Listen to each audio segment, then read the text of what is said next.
جب مسجد اللہ کے لیے بنا دی جاتی ہے تو ہم سارے لوگوں کی یہ ذمہ داری ہے کہ ہم اس مسجد کی صفائی کا ہم خیال کرنا، یہ ہر ایک کی ذمہ داری ہے۔ یہ فلاں کی فلاں کی فلاں، جب سے انہوں نے کہا مسجد، یہ اللہ کا گھر ہو گیا۔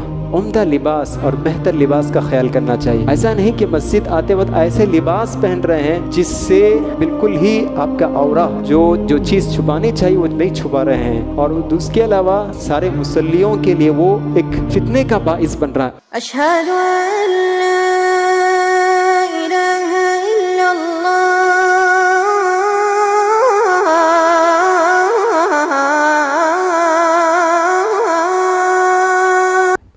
السلام علیکم ورحمۃ اللہ وبرکاتہ۔ بسم اللہ الرحمن الرحیم، الحمد للہ رب العالمین، الصلاة والسلام علی رسول اللہ الامین وعلی آلہ وصحبہ اجمعین ومن تبعہم بإحسان الی یوم الدین، اما بعد فاعوذ باللہ من الشیطان الرجیم، بسم اللہ الرحمن الرحیم، وَأَنَّ الْمَسَاجِدَ لِلَّهِ فَلَا تَدْعُوا مَعَ اللَّهِ أَحَدًا۔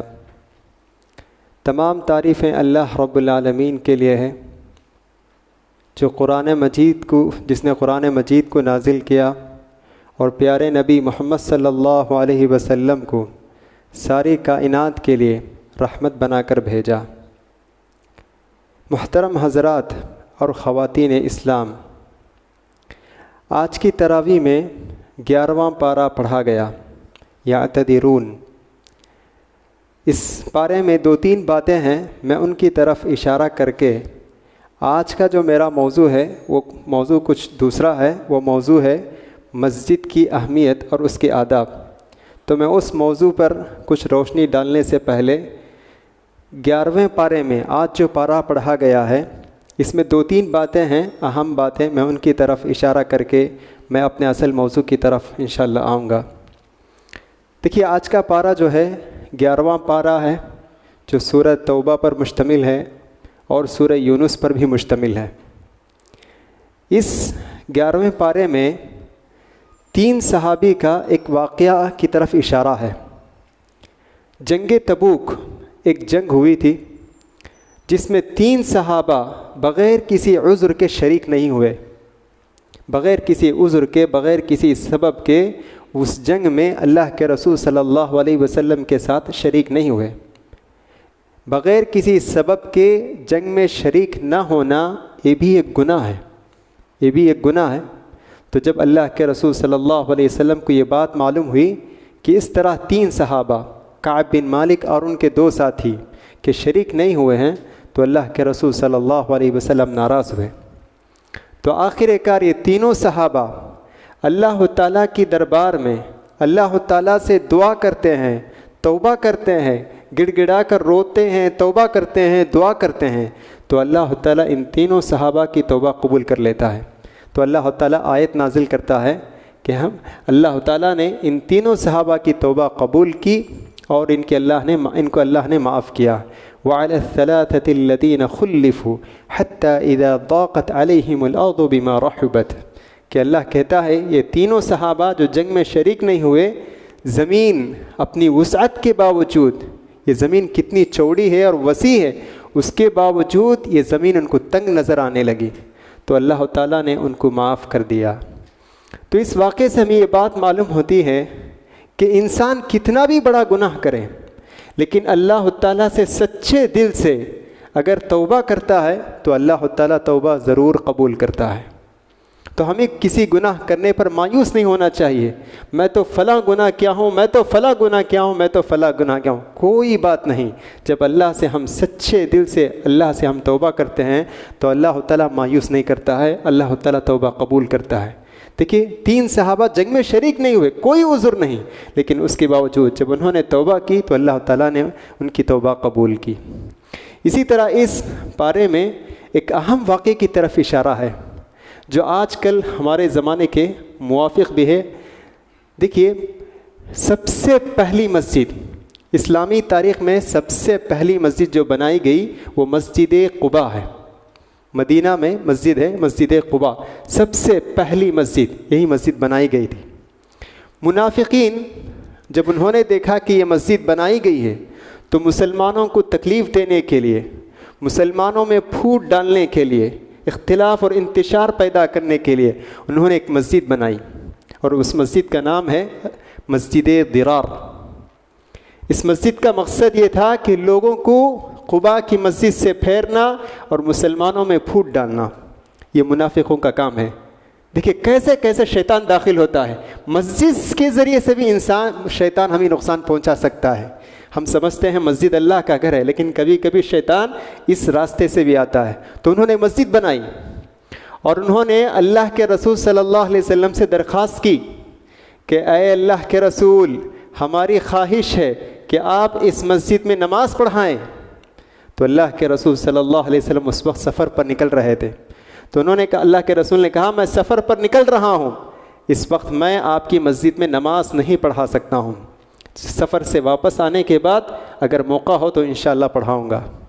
تو اس وقت اللہ کے رسول صلی اللہ علیہ وسلم کو وحی کے ذریعے سے یہ بات بتائی جاتی ہے کہ یہ منافقوں کی مسجد ہے، یہاں یہ مسجد نیک نیت اور نیک ارادے سے نہیں بنائی گئی ہے کہ یہاں اللہ کی عبادت ہو، لوگوں کو دین کی باتیں سکھائیں، اس نیت سے نہیں، مسلمانوں میں پھوٹ ڈالنے کے لیے اور ان کے اندر اختلاف، انتشار، افتراق پیدا کرنے کے لیے مسجد بنائی گئی ہے۔ تو اللہ کے رسول صلی اللہ علیہ وسلم ناراض ہوئے اور بعد میں اللہ کے رسول صحابہ کو بھیجتے اور وہ مسجد منہدم کر دی جاتی ہے، ڈھا دی جاتی ہے۔ تو دیکھیں اس میں منافقین کی طرف اشارہ ہے کہ ایسے بھی کچھ لوگ ہوتے ہیں جو مسجد کے نام پر پھوٹ ڈالنے کی کوشش کر سکتے ہیں۔ اور اسی پارے میں ایک آیت بھی ہے جو قباء والوں کے تعلق سے ہے۔ ہم سب جانتے ہیں مدینہ میں چند کلومیٹر کے فاصلے پر ایک ایریا ہے، ایک محلہ ہے جسے ہم قباء کہتے ہیں، اور میں نے جیسا کہ کہا اسی قباء ایریا میں پہلی مسجد بنائی گئی۔ تو ان قباء والوں کے تعلق سے ایک آیت اللہ نے یہاں اس صورت میں ذکر کی ہے۔ وہ آیت کیا ہے؟ فیہ رجال یحبون ان یتطہروا واللہ یحب المطہرین، کہ اللہ کہتا ہے یہ قباء والے ایسے ہیں، یحبون ان یتطہروا، وہ ہمیشہ پاکی صفائی کو چاہتے ہیں، ہمیشہ پاکی صفائی کو چاہتے ہیں، واللہ یحب المطہرین، اور اللہ تعالیٰ پاک صاف رہنے والوں سے محبت کرتا ہے۔ تو اس آیت میں قباء والوں کی اللہ تعالیٰ تعریف بیان کرتا ہے کہ وہ لوگ پاک لوگ ہیں، پاک و صاف رہتے ہیں، پاکی صفائی کو پسند کرتے ہیں۔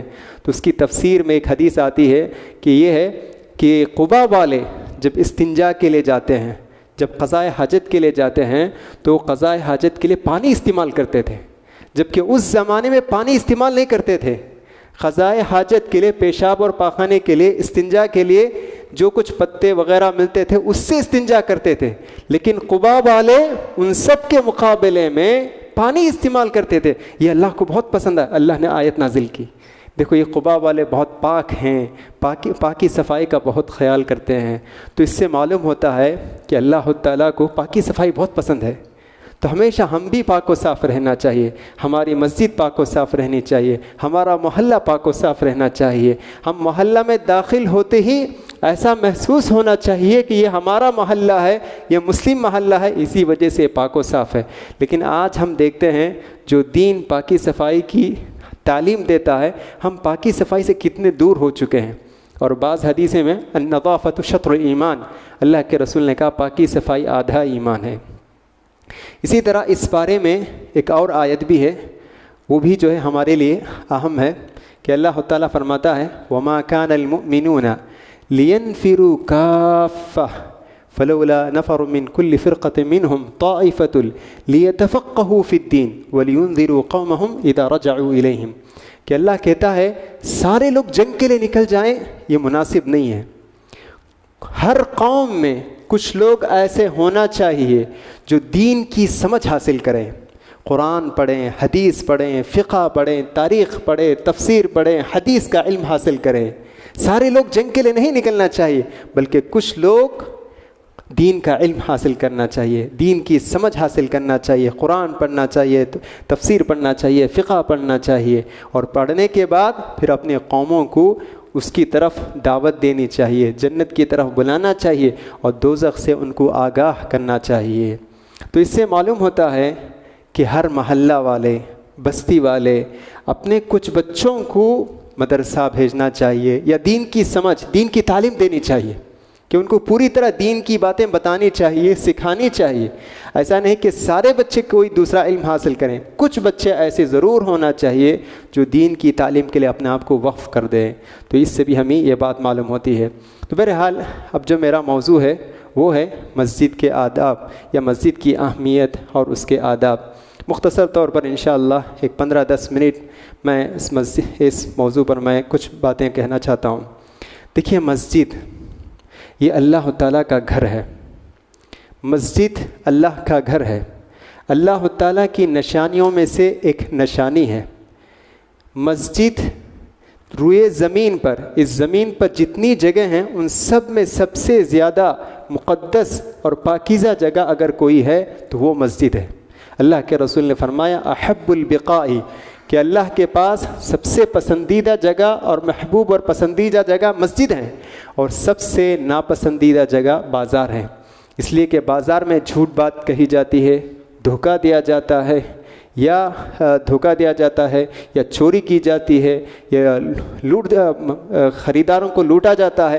تو اس طرح بہت سارے باتیں ہوتی ہیں۔ تو اس کا مطلب یہ نہیں کہ بازار نہیں جانا چاہیے، بازار ضرورت کے مطابق جانا چاہیے، اور جیسے ہی ضرورت پوری ہو جائیں تو اس وقت فوراً بازار سے ہمیں واپس آنی چاہیے۔ مسجد ایسی جگہ ہے جہاں فرشتوں کا نزول ہوتا ہے، فرشتے آتے ہیں اس مسجد میں، ہر مسجد میں فرشتے آتے ہیں، فرشتے بیٹھتے ہیں۔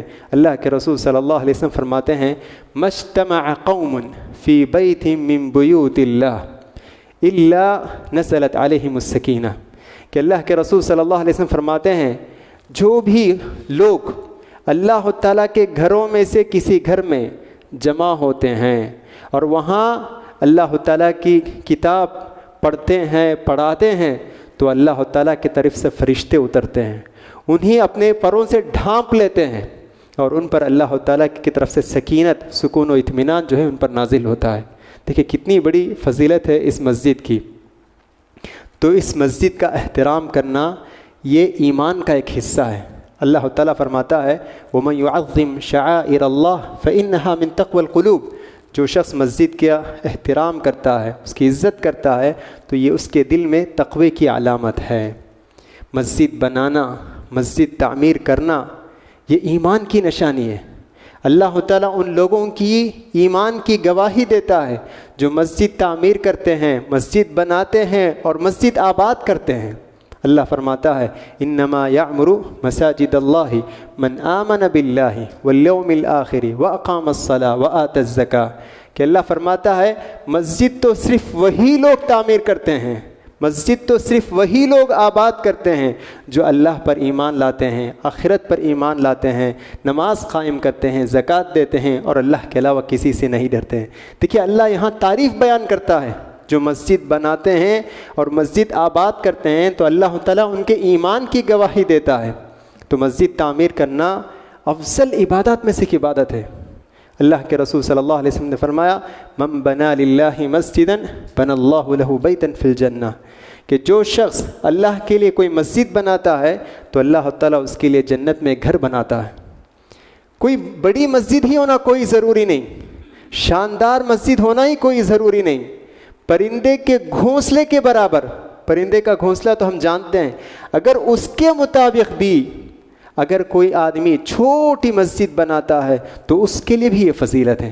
اللہ کے رسول فرماتے ہیں وَلَوْ كَمِفْحَصِ قَطَاتٍ، کہ پرندے کے گھونسلے کے برابر بھی اگر کوئی آدمی مسجد بناتا ہے نیک نیت سے، سچے ارادے سے، اللہ کے لیے اخلاص کے ساتھ، تو اس کے لیے بھی یہ فضیلت ہے کہ اللہ تعالیٰ جنت میں اس کے لیے محل بنائے گا۔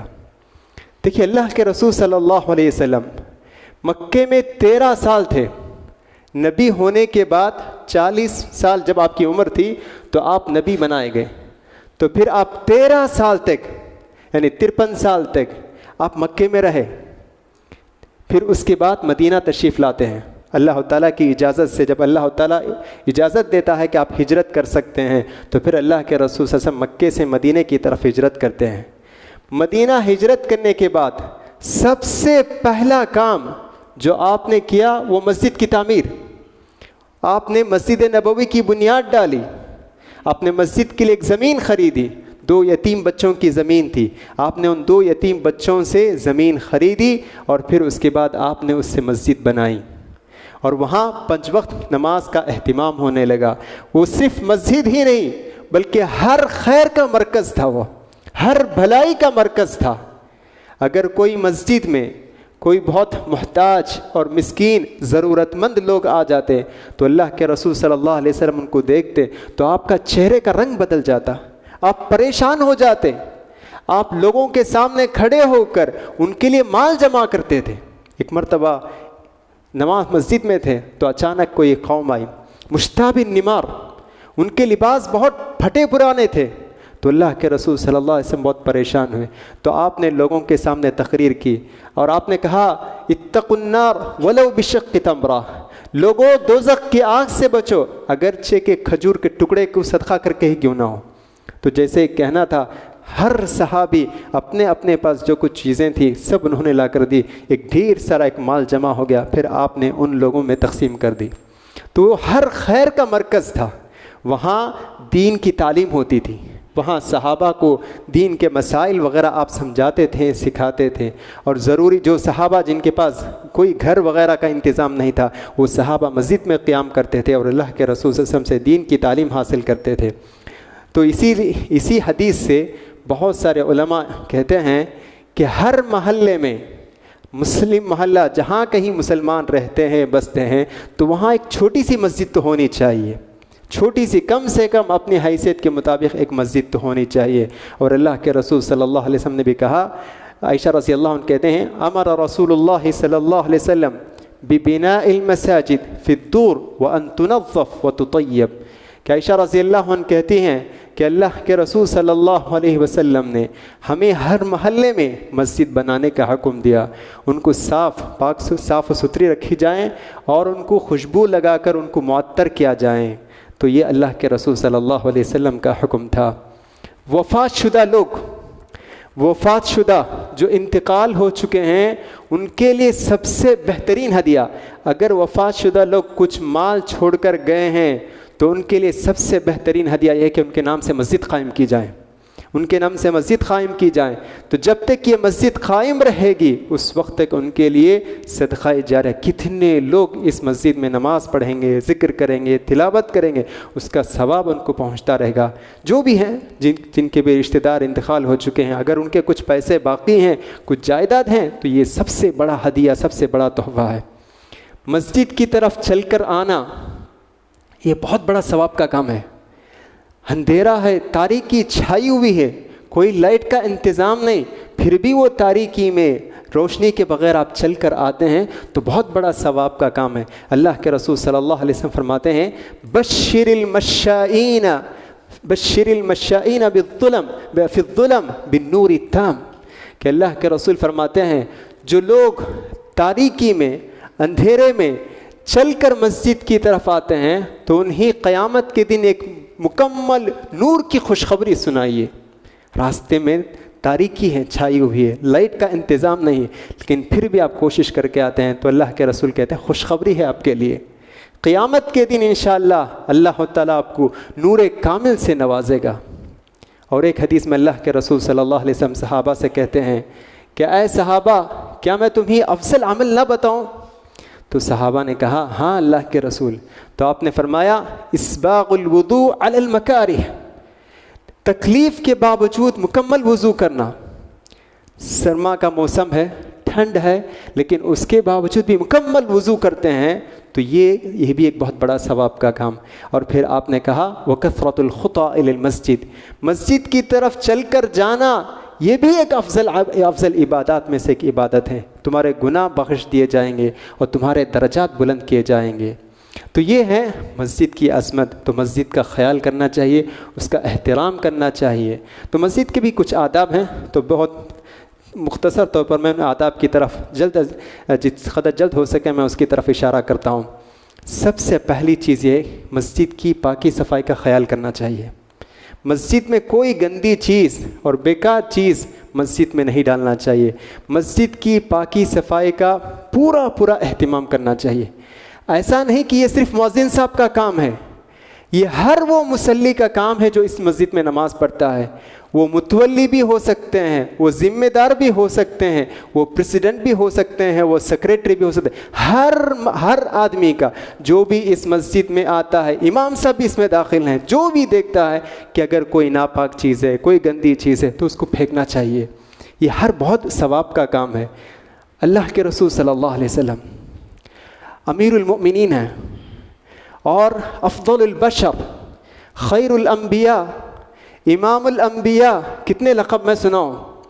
ایک مرتبہ مسجد نبوی میں ہیں، بلغم جانتے نا، بلغم تھوک ایک دیوار میں کوئی لگا دیا ہے. اللہ کے رسول صلی اللہ علیہ وسلم دیکھتے ہیں، اب بہت ناگوار گزرتا ہے کہ مسجد کے دیوار میں بلغم ہے اور وہ بھی بہت بری شکل میں موجود ہے. تو اللہ کے رسول صلی اللہ علیہ وسلم کے پاس کھجور کی ایک چھڑی ہوتی ہے، چھڑی، تو اس سے آپ اس کو دور کرتے ہیں. دور کرنے کے بعد ایک بچے کو بولتے ہیں جاؤ خوشبو لے کر آؤ. اور اس زمانے میں جو خوشبو کا نام ہوتا خلوط کہتے ہیں، وہ خوشبو کی قسم ہے. تو بچہ خوشبو لے کر آتا ہے اور اس جگہ جو ہے اللہ کے رسول صلی اللہ علیہ وسلم خوشبو مل دیتے ہیں. کیا اللہ کے رسول وہاں کوئی خادم تھے کیا مسجد کے؟ کیا اللہ کے رسول وہ صفائی کے کرنے والے تھے کیا؟ سب سے زیادہ وہ افضل البشر تھے. تو اس سے معلوم ہوتا ہے ہر ایک کا کام ہے. جب مسجد اللہ کے لیے بنا دی جاتی ہے تو ہم سارے لوگوں کی یہ ذمہ داری ہے کہ ہم اس مسجد کی صفائی کا ہم خیال کرنا، یہ ہر ایک کی ذمہ داری ہے. یہ فلاں کی جب سے انہوں نے کہا مسجد، یہ اللہ کا گھر ہو گیا. اب قیامت کی صبح تک کچھ کوئی بیچ نہیں سکتا، کچھ نہیں کر سکتا. یہ اللہ کی ملکیت ہے. یہاں ہر آدمی نماز پڑھنا چاہیے. اللہ کے لیے بنایا ہوا گھر ہے، تو اس کی صفائی کا ہمیں پورا خیال کرنا چاہیے. دیکھیے، جو آدمی مسجد کی صفائی کا خیال کرتا ہے، مسجد میں صفائی کا کام کرتے ہیں، ان کا مقام بہت اونچا ہے. ایسا مت سمجھیے کہ مسجد میں جھاڑو دیتے ہیں، ان کا مقام بہت بلند ہے. اللہ کے رسول صلی اللہ علیہ وسلم کے زمانے میں ایک کالی کلوٹی عورت مسجد میں جھاڑو دیتی تھی. تو اللہ کے رسول صلی اللہ علیہ وسلم دیکھتے تھے کبھی کبھی اسے. اچانک آپ نے دیکھا کہ وہ عورت نظر نہیں آئی، تو اللہ کے رسول نے صحابہ سے پوچھا کہ اے صحابہ، وہ کالی کلوٹی عورت کہاں جو مسجد میں جھاڑو دیتی تھی؟ تو صحابہ نے کہا اللہ کے رسول فلاں رات اس کا انتقال ہو گیا، اور ہم نے یہ مناسب نہیں سمجھا کہ رات میں آپ کو تکلیف دیں، کیونکہ رات کا وقت ہے، آپ آرام کر رہے ہوں گے، تو راتوں رات ہم نے اس کو دفن بھی کر دیا. اللہ کے رسول نے کہا افلا آذنتمونی، اے میرے صحابہ تم مجھے کیوں اطلاع نہیں دیے، تم مجھے کیوں بتائے نہیں؟ چلو مجھے بتاؤ اس کی خبر کہاں ہے، دلونی علی قبرہ، بتاؤ مجھے اس کی خبر کہاں ہے. دیکھیے کتنا اہتمام. پھر صحابہ لے کر جاتے ہیں آپ کو، اس کے قبر کے پاس کھڑا کرتے ہیں. تو پھر اللہ کے رسول صلی اللہ علیہ وسلم اس کی نماز جنازہ پڑھتے ہیں، دعا کرتے ہیں. تو پھر اللہ کے رسول کہتے ہیں میری نماز سے اس کے قبر کو اللہ نے نور سے بھر دیا. دیکھیے کس کا مقام؟ جھاڑو دینے والے کا مقام. تو اس کو کمتر اور حقیر نہیں سمجھنا چاہیے. دوسری بات جو اس مسجد کے ایک آداب میں سے ایک ادب یہ بھی ہے کہ عمدہ لباس اور بہتر لباس کا خیال کرنا چاہیے. ایسا نہیں کہ مسجد آتے وقت ایسے لباس پہن رہے ہیں جس سے بالکل ہی آپ کا عورہ جو چیز چھپانی چاہیے وہ نہیں چھپا رہے ہیں. اور اس کے علاوہ سارے مصلیوں کے لیے وہ ایک فتنے کا باعث بن رہا ہے. ایسا نہیں ہونا چاہیے. قرآن مجید میں اللہ تعالیٰ فرماتا ہے یا بنی آدم خذوا زینتکم عند کل مسجد. اے بنو آدم کا مطلب یہ ہے آدم علیہ السلام کی اولاد. تم مسجد آتے ہوئے زیب و زینت کا خیال کرو، لباس کا خیال کرو. کیوں؟ اس لیے کہ اللہ کے رسول صلی اللہ علیہ وسلم کے زمانے میں مشرکین، وہ مشرک تھے، اللہ کے ساتھ شرک کرتے تھے، لیکن پھر بھی حج کرتے تھے، بیت اللہ کا طواف کرتے تھے. کیسے طواف کرتے تھے؟ ننگے ہو کر طواف کرتے تھے. مرد عورت سب ننگے ہو کر طواف کرتے تھے. کیوں؟ ان کا یہ تصور تھا کہ یہ لباس پہن کر میں نے گناہ کا کام کیا ہے، اور پھر کیسے میں اسی لباس کے ساتھ میں اللہ کے گھر کا طواف کروں؟ تو یہ سمجھ کر وہ اپنے سارے لباس کو اتار دیتے اور ننگے طواف کرتے تھے۔ تو اللہ نے آیت نازل کی نہیں، اس طرح ننگے طواف نہیں کرنا چاہیے، تم جب بھی مسجد آتے ہیں تو مسجد کے آداب کا خیال کرنا چاہیے۔ اور جہاں تک عورتوں کا سوال ہے، جب بھی مسجد آتے ہیں تو پردے کا پورا اہتمام کرنا چاہیے۔ اللہ کے رسول صلی اللہ علیہ وسلم کے زمانے میں عورتیں نماز کے لیے آتی تھیں، فجر کی نماز میں عورتیں حاضر ہوتی تھیں، کوئی ان کو نہیں پہچانتا تھا، وہ پوری طرح چادر میں ڈھکی ہوئی ہوتی ہے، پوری طرح پردے کا اہتمام کرتے تھے، کوئی بھی ان کو نہیں پہچانتا تھا، تاریکی کی وجہ سے بھی اور پردے کی وجہ سے بھی۔ تو اس طرح پردے کا بھی ہمیں اہتمام کرنا چاہیے۔ اسی طرح مسجد کے آداب میں سے ایک ادب یہ بھی ہے کہ مسجد آتے ہوئے دعا کہتے ہوئے داخل ہونا چاہیے۔ ہم کبھی کبھی مسجد داخل ہوتے ہیں، کسی سے بات کرتے ایسے ہی مسجد میں داخل ہو جاتے ہیں، ایسے نہیں، مسجد میں داخل ہوتے ہوئے ضروری یہاں ماشاءاللہ دعا بھی لکھی گئی ہے، تو آپ تاکہ دعا کا مقصد یہ ہے کہ آپ دیکھ کر فوراً دعا پڑھیں، اللہم افتح لی ابواب رحمتک۔ اسی طرح مسجد کے آداب میں سے ایک ادب یہ بھی ہے کہ جب آپ مسجد میں داخل ہوں اور وقت ہے تو 2 رکعت نماز پڑھ کر بیٹھیے۔ اگر فرض نماز شروع ہو گئی تو کوئی حرج نہیں، آپ براہ راست ڈائریکٹ آپ فرض نماز میں شامل ہو سکتے ہیں، لیکن فرض نماز شروع نہیں ہوئی ہے اور وقت باقی ہے تو 2 رکعت نفل نماز پڑھنا چاہیے، جس کو ہم تحیۃ المسجد کہتے ہیں۔ یا تو تحیۃ المسجد پڑھیں یا تو کوئی سنت نماز پڑھیں، تو بہرحال یہ 2 رکعت نماز پڑھ کر ہی بیٹھنا چاہیے۔ صاف حدیث میں مذکور ہے، اللہ کے رسول نے فرمایا اذا دخل احدکم المسجد فلا یجلس حتی یصلی رکعتین، تم میں سے اگر کوئی شخص مسجد میں داخل ہو تو وہ نہ بیٹھے یہاں تک کہ وہ 2 رکعت نماز پڑھیں۔ اسی طرح مسجد کے آداب میں سے ایک ادب یہ بھی ہے، کچی پیاز، کچا لہسن چبا کھا کر مسجد داخل نہیں ہونی چاہیے، کیوں؟ اس سے جو بو آتی ہے اس سے فرشتوں کو تکلیف ہوتی ہے۔ دیکھیے کچی پیاز، کچا لہسن کھا کر نہیں آنا چاہیے، تو اس کا مطلب ہے کہ اور جو بو اس دونوں سے بھی زیادہ خراب ہے وہ کھا کر بھی نہیں آنا چاہیے۔ میری مراد بیڑی سگریٹ پی کر بھی مسجد نہیں آنی چاہیے، اس کا بھی خیال کرنا چاہیے، کیونکہ آپ کے بازو جو لوگ ٹھہرے ہوئے ہیں ان کو بھی تکلیف ہوتی ہے، فرشتوں کو بھی تکلیف ہوتی ہے۔ اسی طرح مسجد کے آداب میں سے ایک ادب یہ بھی ہے کہ مسجد اللہ کا گھر ہے، یہ خالص اللہ کی عبادت کے لیے بنائی گئی ہے۔ اللہ کے رسول صلی اللہ علیہ وسلم نے ایک صحابی کو بلایا اور آپ نے کہا انما ہی لذکر اللہ والصلاۃ وقراءۃ القرآن، دیکھو اے میرے صحابی، انہوں نے پیشاب کر دی مسجد میں، تو آپ نے ان کو بلا کر کہا دیکھو میرے صحابی، یہاں مسجد میں پیشاب نہیں کرنا چاہیے، یہ مسجد کیوں بنائی گئی؟ اللہ تعالیٰ کا ذکر کرنے کے لیے، نماز پڑھنے کے لیے، قرآن پڑھنے کے لیے بنائی گئی ہے۔ تو یہاں بیہودہ باتیں، دنیاوی باتیں یہ سب نہیں ہونی چاہیے، اللہ کی عبادت کرنے کے لیے ہم یہاں آتے ہیں۔ دیکھیں گھر میں ہی ہم باتیں کرنے کے لیے بہت ساری جگہیں ہیں، تو یہاں جو آتے ہیں باتیں کرنے کے لیے نہیں، عبادت کے لیے آتے ہیں، تو اس کا ہمیں خاص خیال کرنا چاہیے۔ خصوصاً جب نماز ہو رہی ہے تو عورتوں کو چاہیے خاص طور سے خاموشی کے ساتھ نماز میں شامل ہو جائیں۔ ادھر نماز ہو رہی ہے، ادھر آپ باتیں کر رہے ہیں، بالکل بھی جائز نہیں ہے۔ اللہ تعالیٰ فرماتا ہے وَإِذَا قُرِئَ الْقُرْآنُ فَاسْتَمِعُوا لَهُ، کہ جب قرآن پڑھا جاتا ہے غور سے سنو، وَأَنصِتُوا، خاموش رہو، لَعَلَّكُمْ تُرْحَمُونَ، شاید کہ اللہ تعالیٰ تم پر رحم کرے گا۔ اسی طرح بیان ہوتا ہے یا خطبہ ہوتا ہے تو باتیں نہیں کرنی چاہیے۔ جمعہ کے وقت میں خاص طور سے جو آدمی بات کرتا ہے خطبے کے دوران، جب امام صاحب خطبہ دیتے ہیں اس وقت بات کرتا ہے، اگر کوئی آدمی کہتا ہے کہ تم خاموش رہو تو اللہ کے رسول نے کہا اس نے لغو بات کہہ دی، اس نے بیکار بات کہہ دی ہے، ایسا بھی نہیں کہنا چاہیے۔ تو اس کا مطلب یہ ہے کہ جب بیان ہوتا ہے تو اپنے طور پر ایک مجلس بنا کر باتیں کرتے رہنا، اور یہ کہنا بیان تو واٹس ایپ میں آ جاتا ہے ہم سن لیں گے، غلط ہے۔ دیکھیے کچھ ٹیکنالوجی ہے تو اس کا صحیح استعمال بھی ہے، غلط استعمال بھی ہے۔ اگر صحیح استعمال کرتے ہیں تو کوئی بات نہیں، غلط استعمال کرتے ہیں تو اللہ کے پاس جواب دینا ہے۔ اور ویسے بھی مسجد میں بیان سننا ایک الگ چیز ہے، یہاں فرشتے حاضر ہوتے ہیں، ایک روح پرور فضا، ایک ایمانی فضا یہاں رہتا ہے۔ وہ فضا جو ہے آپ فون سے سننے میں نہیں رہے گا، وہاں صرف آپ باتیں سن سکتے ہیں لیکن یہ فضا، یہ نورانی محفل یہ نہیں ہوگی. تو یہاں پوری طرح بیٹھے ہیں تو غور سے سننا چاہیے. یہ بہانہ نہیں بولنا چاہیے کہ ہم تو یوٹیوب سے دیکھ لیں گے یا لنک تو بھیجیں گے ہی، واٹس ایپ گروپ تو بنے ہوئے ہیں. یہ کسی اور مقصد کے لیے بنائے ہیں، سارے لوگوں تک میسیج پہنچانا ہے، لیکن اس کا یہ مطلب نہیں کہ بیان کے وقت خاموشی سے بیٹھ جائیں.